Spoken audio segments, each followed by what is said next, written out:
So it is official. What has been called the Cybertruck performance version is actually the equivalent of a plaid. Meanwhile, markets seem to be trending flat to down so far as bond yields stay firm, and everyone is on pins and needles with regard to tomorrow's jobs report. Oil continues down, Tesla slightly up. So this is Randy Kirk. Hit like and subscribe. You know what to do. We will be having a very special video in about 6 hours. Anyway, somewhere around noon, 11 o'clock noon today, California time. I'm going to put out my Q3 and Q4 sales margin and earnings estimates. And I'd love to hear what you think about those. So hit notify if you want to be reminded about that later today. And then, of course, we will talk more about the books you can now get at, an amazing deal. I mean, what the heck? I'll talk about those and Patreon later in the show. Listen, Tesla is up. Well, it was. I mean, by the time we look at it again in 10 minutes, it might be going who knows which direction, but it was up early, going contra to markets. And I think it should probably be up more than that if people recognized how important the reporting overnight has been on Cybertruck. The market, I think the market expects great things out of Cybertruck, but the news just keeps getting better and better. So just check out these reports from a couple of ex-community members who have had test rides. Where do I sign up for that? So I don't know how, but Holmar's catalog got a chance to test ride. And he says the result of the test ride is that he has canceled his Rivian order. Let that sink in. Well, guess that says it all, except he also responded to this question on X. What was your least favorite thing about your Cybertruck ride? His response, it was too short. He said, so many are saying that the Cybertruck 3-motor variant used a plaid motor and therefore would be similarly responsive as a plaid Model S. Well, that's now confirmed by Tesla. But we don't have any specs on the 0 to 60. Holmars said that the acceleration felt the same as a plaid. Is anyone going to tell me that the folks who actually like trucks or who need them for work and need a great work truck, but it also goes from 0 to 60 in 2+ seconds, that isn't going to be a massive demand product? Holy mackerel. Watch out, folks. Listen, I hope Elon has plans to build a bunch of factories for making Cybertrucks, because I think anybody who they're going to want this truck, and even those who don't want the plaid version are going to want the halo effect that's going to come down from driving a truck around like that.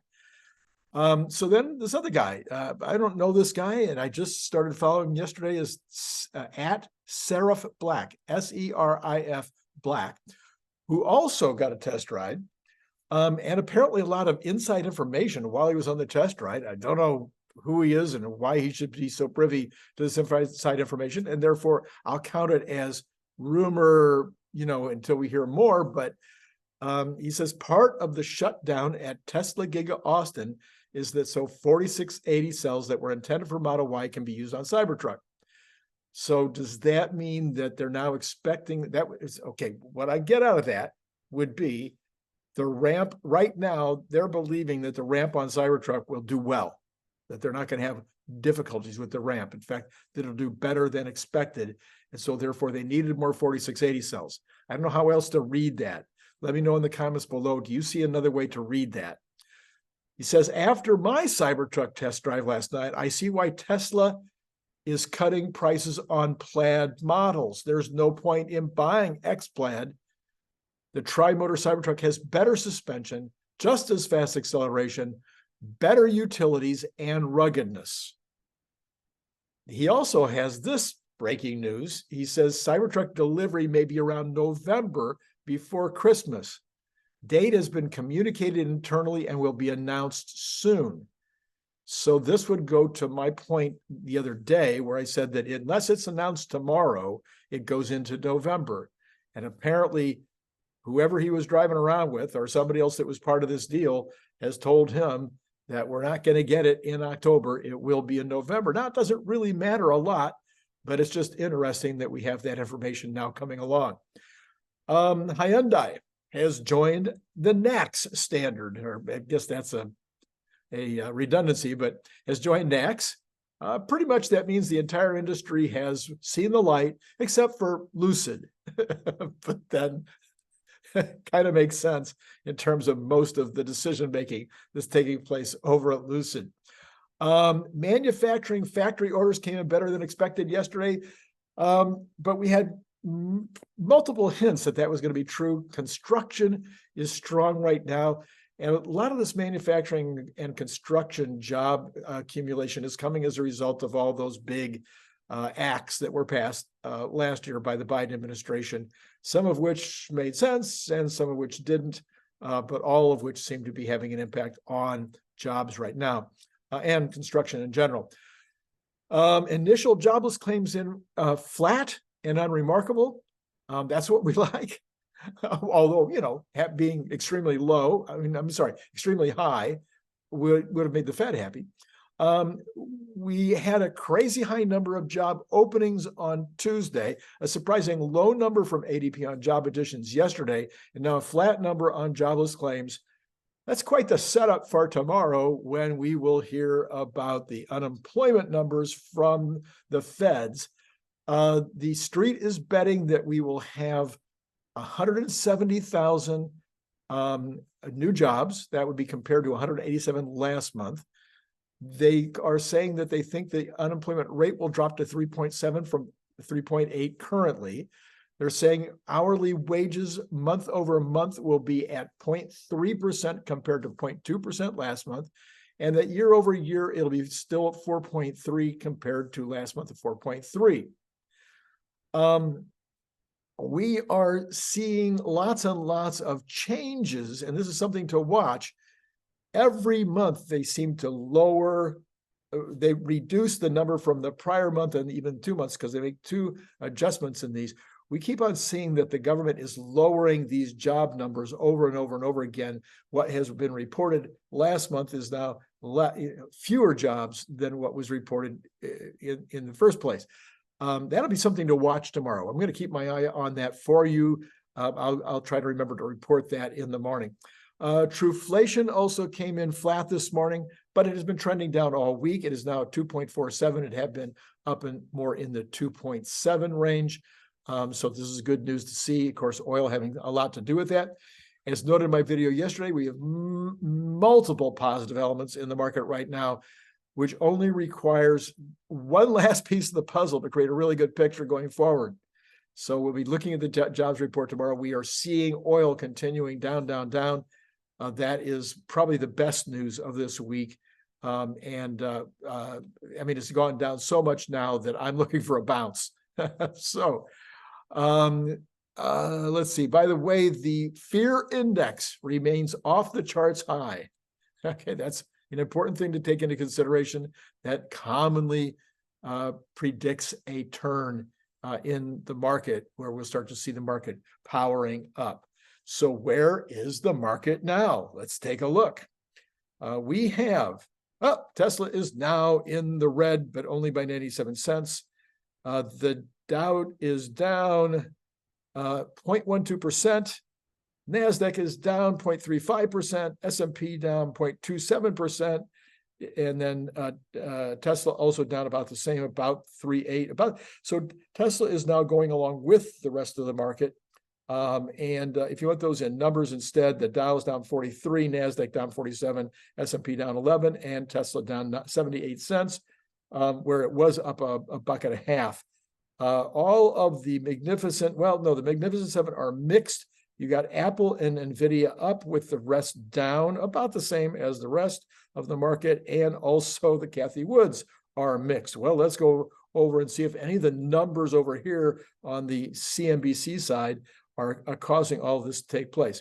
So we have the Bitcoin up nicely this morning at almost 28.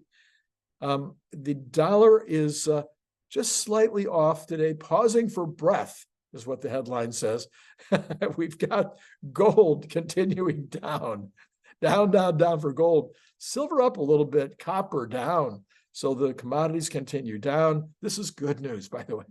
Oil, like I said, continues down. Another buck this morning at 83.20.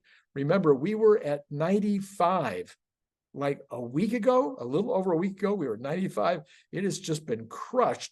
Natural gas up slightly. Brent has even been crushed more. It was getting very, very close to 100. It is now at $84.79. So what's happening with bonds? So bonds are down a little bit, but still above 4.7. Most people, I think, right now are looking at that 4.7 as the break point. If it breaks below that, that will be very good news. I saw yesterday people suggesting that the old ceiling of 4.25 now becomes the floor. That makes sense to me. I like that. Yeah. Let's see what the rest of the bonds are doing. The 2-month is up slightly. The 2-year is down more than the 10-year. So the inversion right now is only about 300 compared to where it was well above 500. So the inversion continues to invert. Again, that is something that all of us are looking for and hoping will continue. So Tesla is down even more now as the NASDAQ continues. All of it is continuing at this point to go down. Don't know if there's some news or something that's causing it, or just this trepidation, this fear issue right now that's in the market waiting for tomorrow's numbers. I would be expecting maybe the market to end flat today. I don't think it's that. Well, we'll see. The worry warts could win out today. Okay, so on this huge CT day, I mean, this is a big Cybertruck day. Don't you think that news was great? Let me know in the comments below. But if you haven't watched, you should be celebrating. Celebrate and get yourself one of these magnets. Put it up on your refrigerator. Take it with you wherever you go. Put it in your cooler. Put it in your RV. Obviously, you need one of these in your plane. And so many other places, friends, neighbors, everybody needs one of these.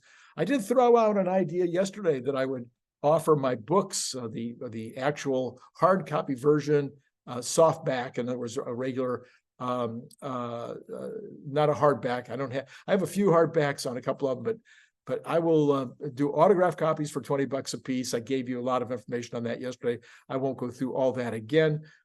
You can, of course, get them for free when you join Patreon. At the $10 level, you get 2.